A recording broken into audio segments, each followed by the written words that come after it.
kesetiaan kepada pimpinan daerah adalah pengkhianatan kepada daerah yang pasti akan dipertanggungjawabkan.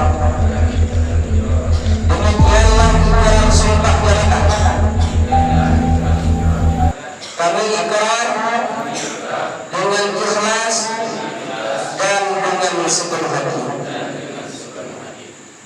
Alhamdulillah, acara perubahan dan pengikrar pengambil sumpah dari para kabak-kabak alhamdulillah sudah terrealisasi. Maka selanjutnya akan dipersejuk, yaitu liburan dari Tungkusah Wadi. Jadi setiap guru yang tergabung dalam kabak mendalikun karena nama sejud, kemudian akan menjawab betul bersama untuk untuk bab setiap persisi. Hanya sekian yang dapat saya sampaikan. Lebih dan kurang saya mohon maaf. Sebelum saya akhiri, saya hanya ingin terbang kita pada tahun Hijriah 1443 Hijriah ini kahana juga daripada pembarusan minimal setingkat dari pembarusan.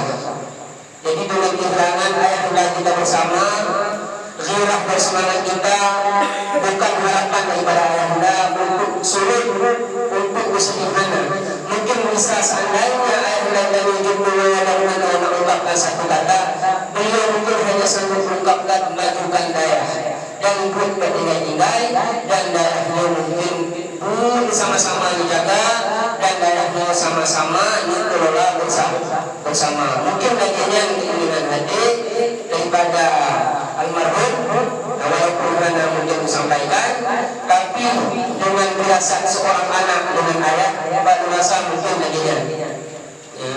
Jadi menyesuaikan ini dengan peraturan yang kami tetapkan, mampu tidak mampu menjalani ini. Soal hanya mampu, yang penting komitmen ingin menjalani. Yaitu saja pesan daripada lingkungan. Hanya sekian yang dapat saya sampaikan. Mungkin kurang lebih kurang. Assalamualaikum warahmatullahi wabarakatuh.